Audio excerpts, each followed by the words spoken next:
Voltamos para mais uma semana de estudos, esse podcast, esse videocast que vai ficar gravado nas nossas vidas e eu espero que na vida de vocês.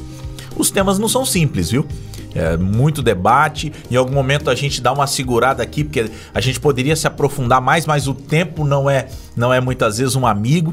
E nós estudamos a lição na semana passada sobre a unidade conjugal e agora nós voltamos falando de dualidade conjugal. Tô aqui com os meus dois amigos, um São Paulino, um cruzeirense. Rapaz, agora eu falei, agora não deu ruim aqui. E aí, pastor Douglas, é mais uma semana para a gente discutir assuntos tão importantes. Eu penso que tão importantes para a juventude, não só da Igreja Adventista, porque esse podcast, esse videocast pode chegar em outros lugares, mas para a juventude de hoje. É verdade. E nós já falamos que essa pandemia potencializou problemas conjugais, né? A gente tem convivido, infelizmente, muitas separações, muitos casamentos, né, sendo destruídos aí. Então eu creio que vai ser uma bênção para vários grupos. Já está sendo? Já está sendo uma grande bênção. Inclusive para nós mesmos, né? Nós somos imensamente abençoados. Sem dúvida. Trocando ideias, né? E falando sobre esse tema. Então louvado seja Deus por isso. Vamos agradecer desde já aí o nosso amigo, pastor Pérez, que fez o convite, porque em última instância nós somos os mais abençoados. Nós tivemos o privilégio de aprender aí com essas lições. Estamos aprendendo, estamos agora na lição número 6 e vai até a 13, então é sempre um privilégio nós estarmos estudando. Sem dúvida. Pastor Emerson Yamamoto. Orar? Orar? Então vamos orar. Então vamos lá. Querido Papai do Céu, mais uma vez a nossa gratidão a Ti por estarmos juntos aqui. Que o Senhor venha iluminar a nossa mente e que de fato compreendamos a Tua voz falando conosco. Em nome do Senhor Jesus. Amém. Amém. Eu vou pedir vocês para a gente já começar essa semana na Bíblia. Pode ser? Bora. Sim. Pode ser? Gênesis, lá no início de tudo. Lá na Gênese de tudo. Gênesis capítulo 1. Você que está em casa aí, acesse sua Bíblia, abra a tua Bíblia, você vai aí, quem sabe até ouvir aqui o barulho das páginas, porque nós estamos estudando a Bíblia. Gente, tudo que nós estamos discutindo aqui, o fundamento de tudo deve ser bíblico. Deve ser bíblico.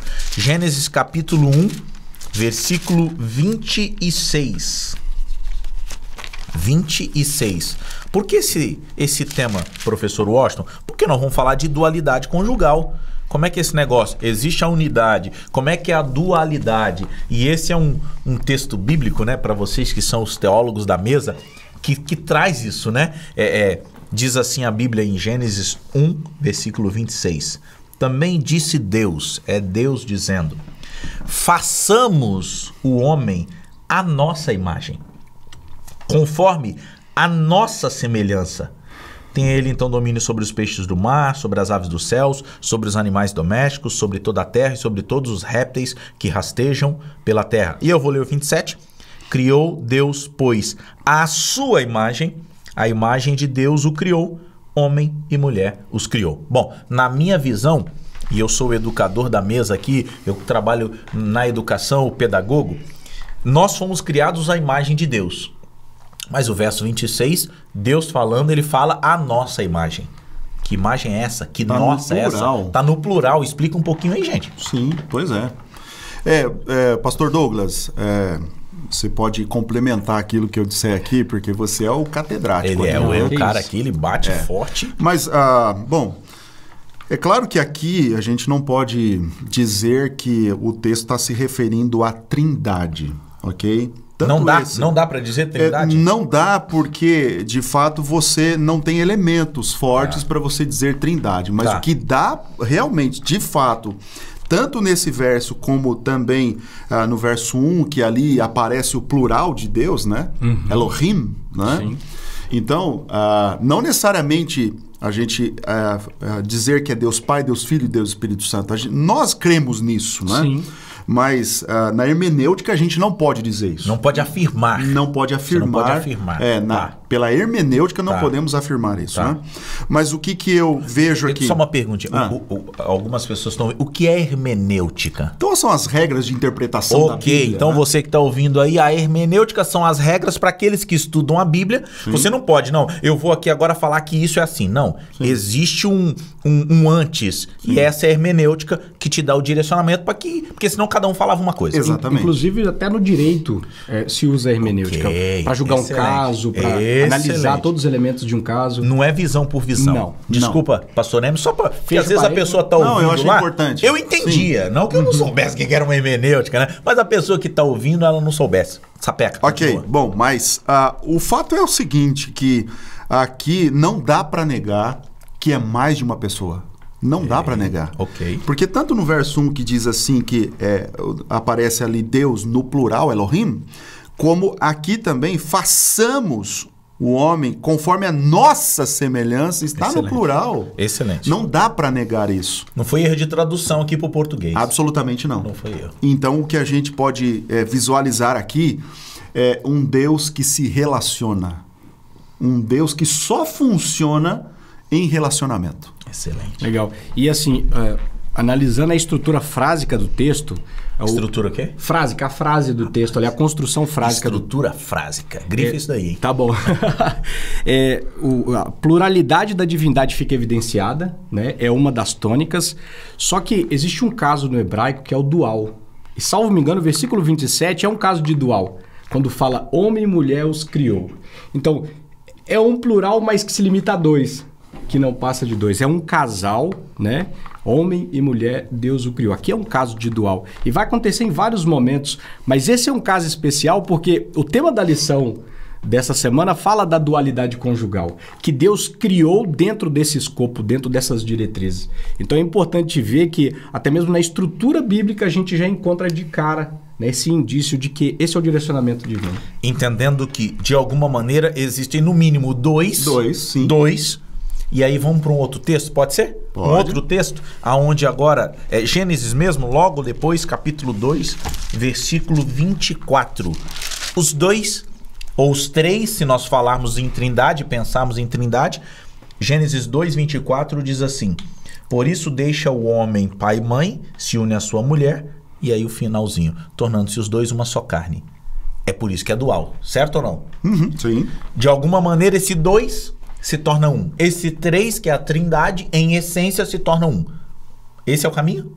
É isso que nós estamos discutindo essa semana? É isso. Maravilha. Aí. Pastor Nemes. Esse é o ponto de partida, talvez, né? Isso aí, esse é o ponto. E esse seria o plano de Deus para o casamento? Não existe realmente você imaginar uma relação de um só. Um relacionamento de um só. Um relacionamento só é possível com mais de um. Né? Pelo menos não, na nossa visão bíblica, dois. Não mais do que dois também. Tá. Né? É a visão bíblica, ok? Falando de conjugal, né? Numa vida conjugal, vida né? Conjugal. Sim, vida conjugal, sim. Certo. E a Bíblia, ela é clara ao dizer que é uma relação heterossexual também. É importante que se diga isso, né? Sim. Que frise isso. Sim. Hoje você tem outras modalidades, né? Hoje Sim. você tem outros pensamentos. Sim. Mas a estrutura bíblica não permite a gente pensar alguma coisa além disso. Não há endosso para isso. Exatamente. E aí vamos falar com muito carinho para aquele Sem jovem que dúvida. está nos ouvindo, Sem né? dúvida. A gente não sabe aonde que esse áudio vai chegar, gente. Não é que nós estamos aqui desrespeitando os outros. Nós só não acreditamos nisso. Não compartilhamos. Nós só do mesmo não ponto de compartilhamos vista. da mesma visão. Assim como nós respeitamos as escolhas das pessoas, biblicamente falando, nós não acreditamos nisso. E nós não vamos dizer aqui, é certo. É errado. Biblicamente falando, é errado. E professor Austin, é importante dizer que assim, em nome da diversidade, sempre se levanta essa questão. Correto. Então, e nós divergimos o nosso ponto de vista. Então, é diversidade. É diversidade. Correto. Né? Temos uma ideia divergente, mas ao respeito, né, de ambas as sabe partes. por que E que eu deve fiz? sempre haver. Eu fiz questão de abrir esse parênteses porque nós estamos vivendo uma sociedade onde assim, as pessoas falam de relativismo, né? Sim. As pessoas falam de pluralismo, as pessoas falam que não existe um absoluto, mas sempre a ideia da pessoa é absoluta. Não, então tá tudo certo. Você De onde parte a ideia De onde absoluta. parte é absoluto. Não, então você crê desse jeito, nós vamos respeitar. Nós cremos assim. Embasado aonde? Embasado na Bíblia. Embasado nas doutrinas. E não é que uma nós crença cremos. particular. Isso que eu acho que é interessante a gente também dizer, né? Não é uma crença particular.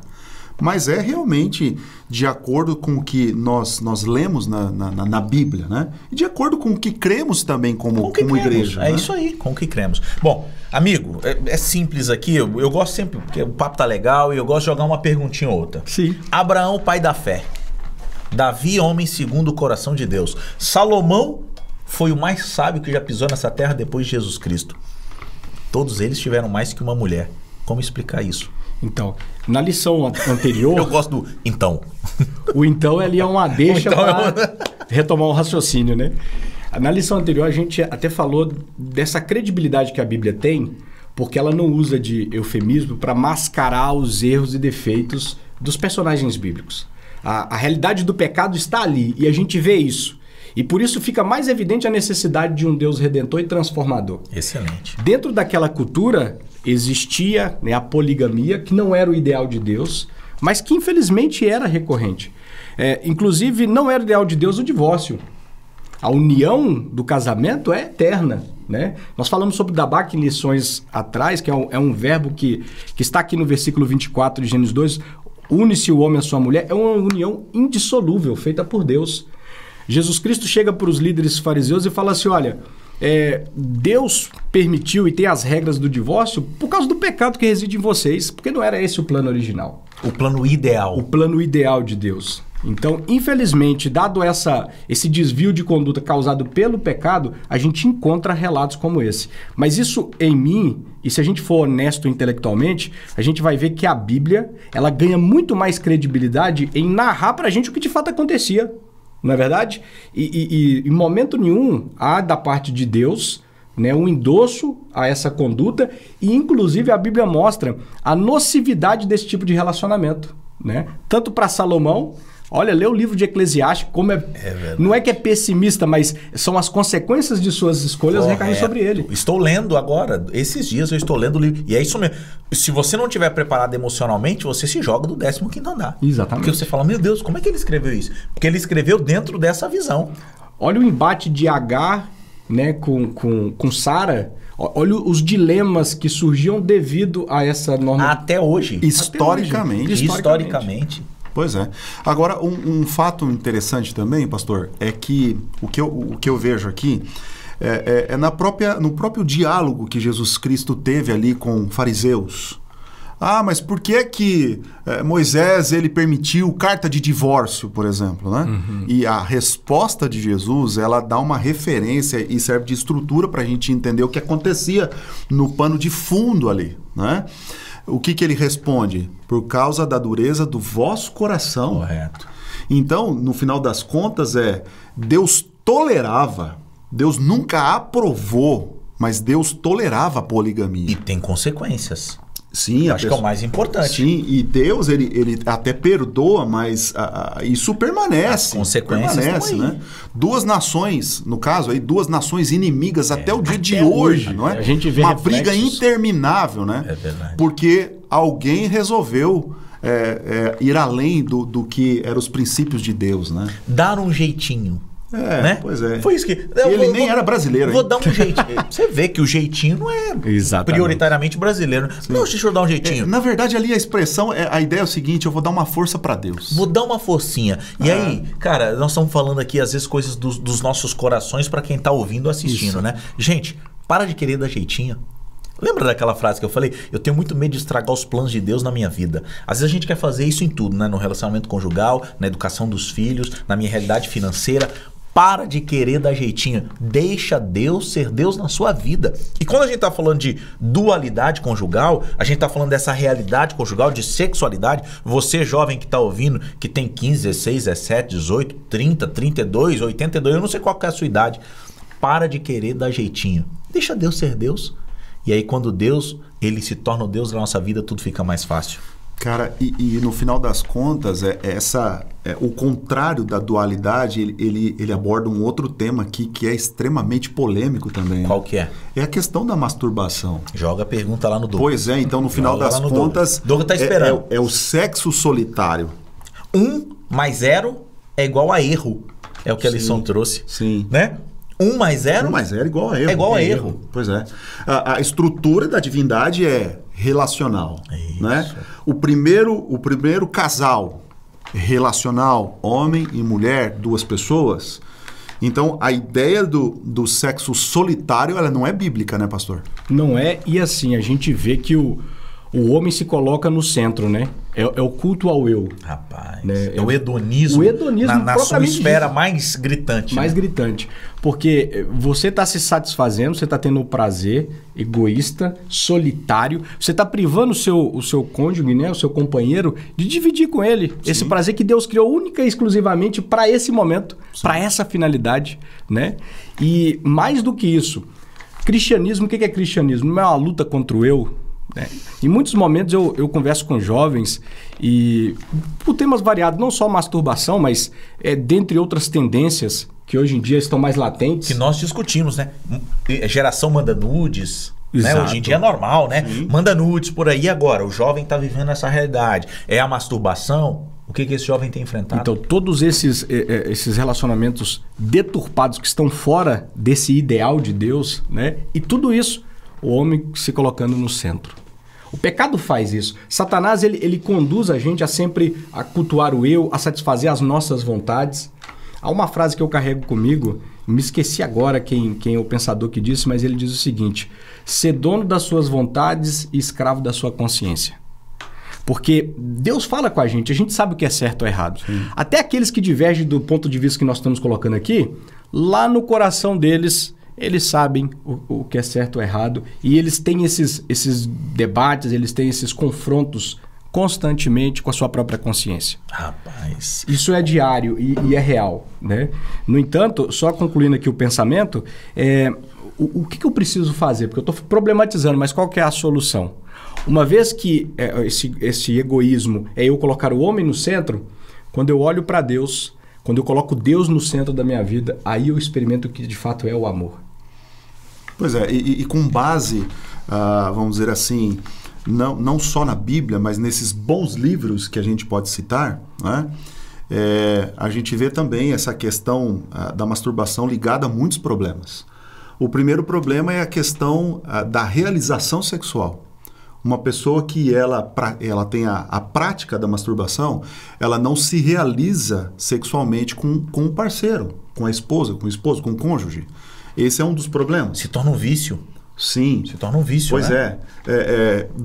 Fisiologicamente a pessoa tem problemas também.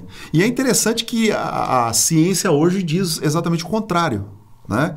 Que a masturbação... Eu ia falar isso, cara. A masturbação, ela é benéfica. É necessária para o jovem. Um alívio das tensões. Muitos recomendam, inclusive Você falou isso. Você falou isso num dos podcasts passados, né? Existe toda a parte hormonal e a gente sabe que o jovem, muitas vezes, ele tá vivendo isso, né, claro. cara? Espinha saindo pelo rosto, estourando e não sei o quê. Então, o hormônio tá pulando ali. Mas é interessante que Deus fez as coisas de maneira muito perfeita, porque daí... a pessoa tem uma válvula de escape que o próprio corpo resolve. Que a ciência chama de poluição noturna. Poluição noturna. Okay. Tá resolvido, entende?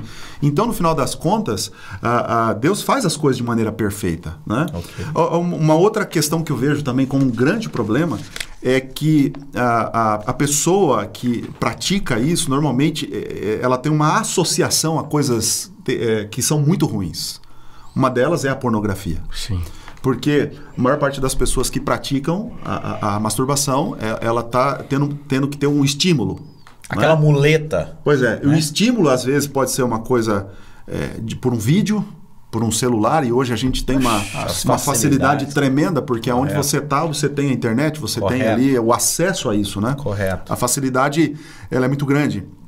Mas, então veja que o que vem associado também com a masturbação é um problema.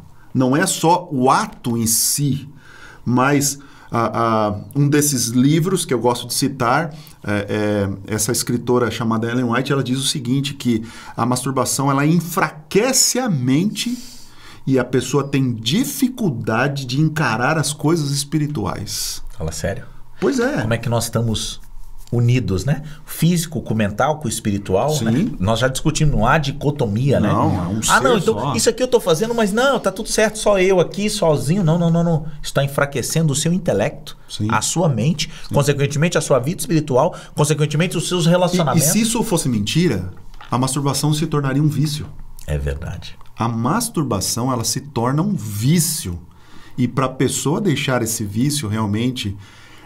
é com muita oração, é pelo poder de Deus. Assim como qualquer outro vício. E muitas vezes até com tratamento, né? Vamos falar para as pessoas que estão nos ouvindo, falar, mas eu já oro, eu já estou buscando o poder de Deus. Amigo, em algum momento talvez você vai ter que buscar um profissional qualificado. Se você não consegue resolver sozinho. Se você não consegue resolver sozinho, dentro da visão do que você crê, para que ele possa te orientar. Quais são os passos a dar, independentemente do vício. Nós estamos falando de masturbação, mas às vezes é pornografia. Sim. Não, mas pastores, vocês estão nos escandalizando aqui, nós estamos ouvindo isso aqui na nossa igreja. Gente, não dá pra gente fugir. Às vezes essa realidade está dentro da sua igreja, dentro da sua casa, com o seu filho. Você que é jovem, é você que está vivendo. Procure os meios certos para que vocês agora possam ter o caminho correto. E tem que dizer também que esse não é um problema exclusivo de solteiros.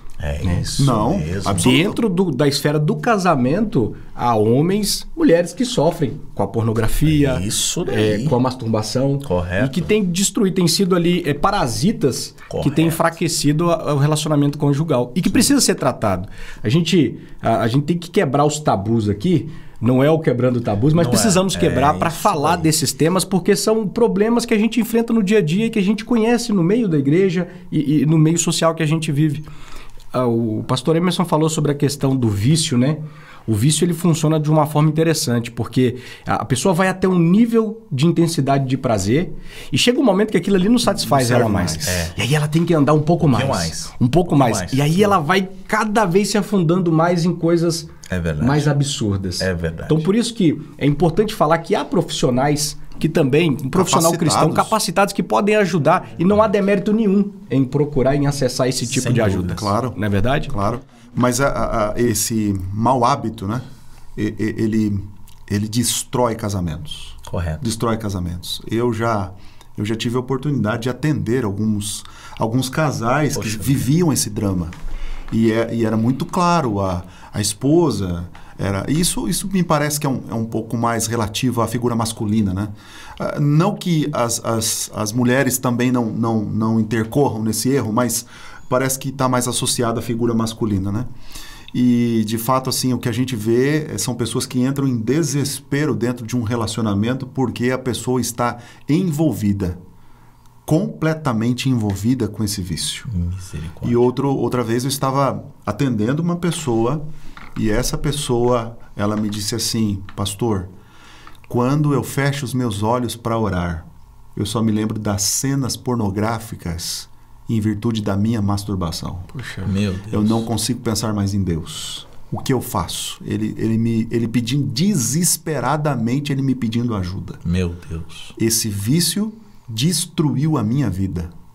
E eu disse: meu irmão, assim como Satanás ele é especialista em destruir a tua vida, o Senhor ele é especialista em reconstruir. Amém. Amém por isso. E aí nós, claro que confiamos de que uma pessoa ela pode se libertar disso. Amém. E cremos nisso e oramos por isso para as pessoas que necessitam. E você também pode ter essa libertação. Amém por isso. Bom, nós temos que terminar aqui, o tempo já foi, só que agora eu quero olhar no seu olho e dizer para você que está assistindo aí, por favor, se você está passando por uma situação como essa, seja você solteiro, seja você casado, busque em Deus, busque em oração. Nós cremos na Bíblia, há poder na palavra, há poder na oração.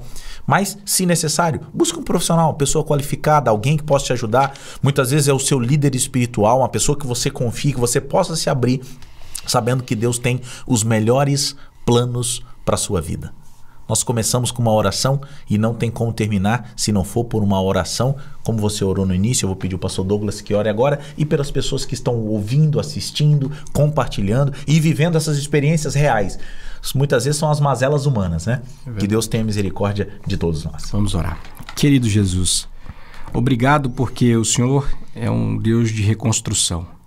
O Senhor nos chama a viver um relacionamento íntimo, pessoal contigo, e dentro do plano que é o casamento, que é a vida conjugal, o Senhor tem bênçãos, ó Deus, para cada um de nós. Muitas pessoas estão nos assistindo, nos ouvindo, e talvez elas estejam vivendo dilemas que foram mencionados aqui, ou até outras situações ainda mais preocupantes, Senhor. Em nome de Jesus, que o Senhor esteja com ela agora, que o Senhor restaure a sua vida espiritual, que o Senhor dê forças e que o Senhor conserte aquilo que foi quebrado, Pai. Por favor, Amém. Tudo isso te pedimos por Jesus. Amém. Amém. Amém. Deus abençoe a sua vida e até semana que vem.